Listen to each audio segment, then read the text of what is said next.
"Arrest him," my sister said, pointing at my son like he was a criminal. Her voice was calm, too calm. The officer hesitated. "Ma'am, he's just a child. He stole my diamond bracelet," she snapped. "It's worth 20,000. Check his backpack." I stood frozen at the edge of the porch, clutching my purse so tightly my fingers ached. My son, Eli, only 11, was crying, shaking his head, whispering, "Mom, I didn't take anything." The officers looked uncomfortable, but they followed orders. One of them, young, nervous, unzipped his little backpack. Inside, a bracelet.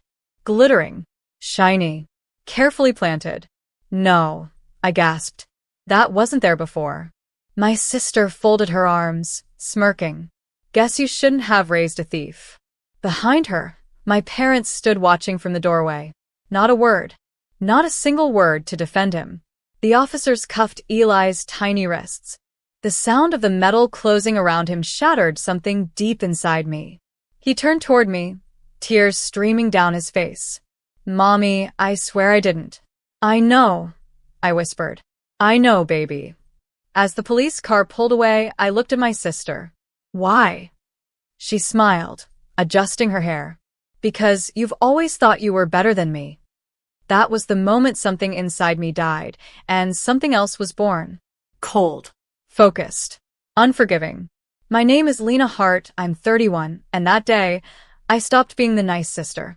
The moment the car disappeared down the street, my parents turned to go back inside, as if nothing had happened. "Mom," I shouted.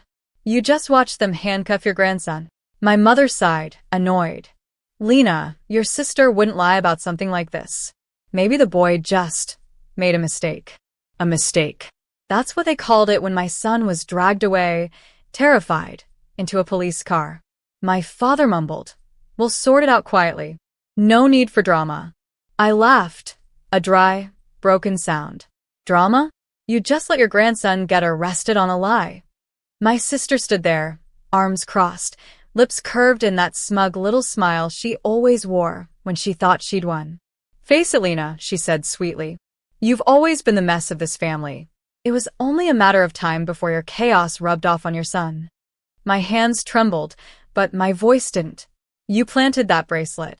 Her eyes glimmered. "Prove it." She turned and walked back inside, humming like she hadn't just destroyed a child's life. Mom followed, whispering, "Don't make things worse." That night, I sat alone in my car outside the police station. Eli was inside, scared, crying. I couldn't reach him. Not yet. But I remembered every smirk, every word, every look of satisfaction on my sister's face. She thought she'd broken me, but what she really did was wake me up. By morning, I wasn't crying anymore. I was planning. Eli was released into my custody after the officers confirmed his age, but the stain was already there. The whispers, the headlines, the sideways glances at school. Son of accused thief. I watched him sleep on the couch, his little wrists still marked red from the cuffs. My stomach twisted. This wasn't about a bracelet anymore. It was about power. My sister's favorite currency. I spent the next day quietly gathering. Screenshots, texts, bank statements, everything she'd ever bragged about while drunk at family dinners. Her fake charity fund. Her ghost employees. Her business trips that were really weekend getaways with her boss. By evening, I had a folder so thick it felt alive in my hands. Then I called a number I hadn't dialed in 5 years. Detective Rowan, the same officer who'd once investigated my sister's company for embezzlement. He answered with a weary tone. "Lena Hart? Haven't heard that name in a while." "I have something you'll want to see," I said. "It involves the Hastings Foundation and a $20,000 bracelet that wasn't stolen." There was silence. "Then bring it in." "But if you're playing games, Lena." "I'm not," I interrupted. She used the police to humiliate an 11-year-old. Now, I'm using the truth to destroy her. When I hung up, I looked at Eli sleeping. "This time, baby," I whispered, "Mommy's not staying quiet." Detective Rowan met me in a dim interrogation room at the precinct. He looked older, more tired, But when I laid the thick folder in front of him, his posture straightened instantly. "Are these what I think they are?" he asked. "Every transaction, fake invoice, and hidden transfer my sister's been making for the last 3 years," I said.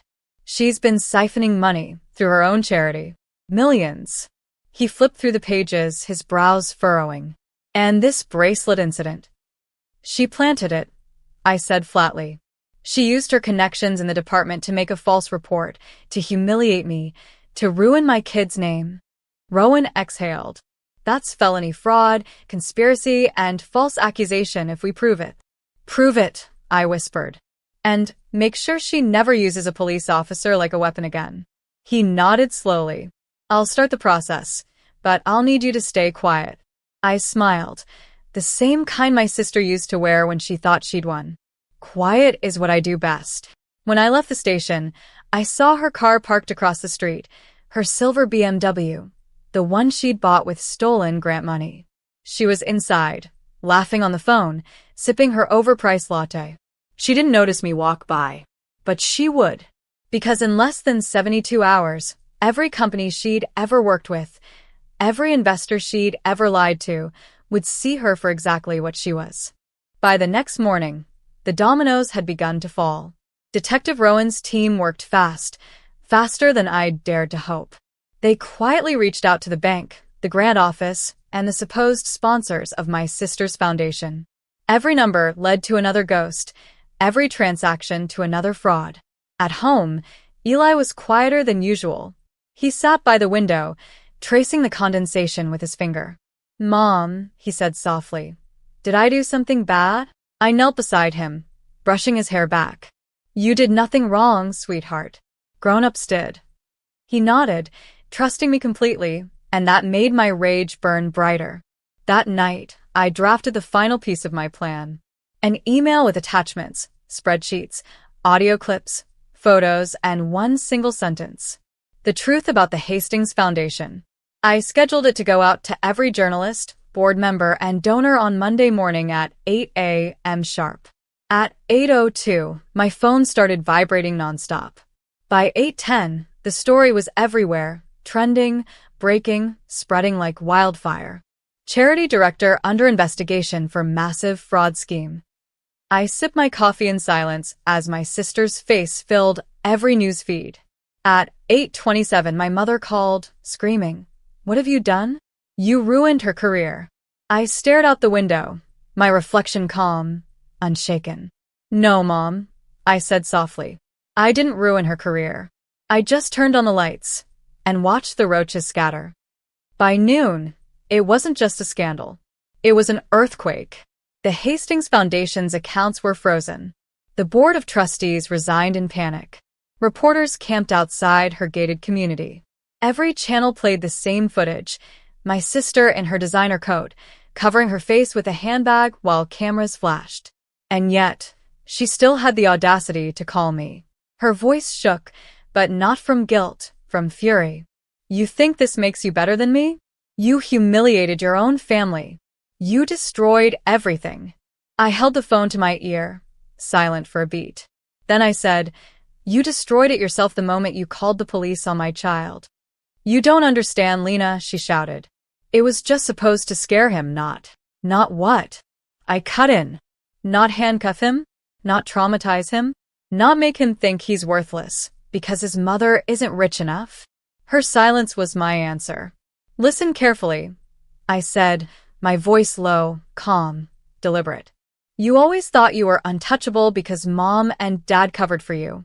But now, the law doesn't care who you're related to. And neither do I." When I hung up, I felt something I hadn't in years, peace. Eli peeked into the room, worried. "Are you okay, Mom?" I smiled at him, really smiled this time. "Yeah," I whispered. "I think we both are, finally." Outside, the headlines rolled on. Justice had only just begun. The next few days felt like a movie in slow motion. Every hour brought a new headline, a new twist. Investigators confirmed that my sister had forged grant receipts and funneled over $4.3 million into offshore accounts. My parents tried to reach me, text after text, voicemail after voicemail, all saying the same thing. Families shouldn't destroy family. But they'd already chosen a side long ago. When the reporters showed up at their doorstep, I knew the truth had landed. Mom called, sobbing, saying she couldn't believe the police were taking my sister in for questioning. "She's your sister, Lena. Blood is blood," she cried. "Tell that to the 11-year-old you watched being dragged out in handcuffs." I replied, my voice trembling but firm. "You called that discipline. I call it betrayal." There was nothing but silence after that. Later that evening, as the sun dipped low, I stood at the window watching Eli build a Lego tower on the rug. He was humming to himself, calm, safe, something I hadn't seen in months. My phone buzzed. A message from Detective Rowan. She confessed. "You and your son won't have to testify." I read it twice, then locked the screen and exhaled deeply. For the first time in years, the house didn't feel haunted. It felt like ours again, peaceful, steady, and whole. Eli looked up and smiled. "Mom, can we bake cookies tonight?" I smiled back. "Yeah, baby, we can." The trial came and went faster than anyone expected. My sister took a plea deal, 5 years, reduced for cooperation. Her husband lost his teaching license for falsifying financial records, and my parents? Their names were dragged through the local papers as complicit enablers. For once, silence fell on the Hastings family, not out of pride, but shame. A month later, I visited the same police station where my son had once been dragged like a criminal. This time, Detective Rowan met us at the door with a smile. "Eli," he said, bending down, "you're quite the brave kid. I heard you're doing well in school." Eli grinned shyly. "Mom helps me study." Rowan nodded at me. "And you helped deliver justice." As we walked out, the sunlight felt different. Warm, clean. For years, I thought peace was something you waited for, begged for. But that day, I realized it's something you build, brick by brick, truth by truth. Weeks passed. I went back to work, focused on rebuilding the life they tried to destroy. Eli slept peacefully every night. The nightmare stopped. One evening, I sat at the kitchen table, looking at an old family photo. My sister, my parents, me. I didn't feel hate anymore. I felt release. Some battles destroy you. Others set you free. And when you finally stop protecting the people who hurt you, you discover what peace truly sounds like.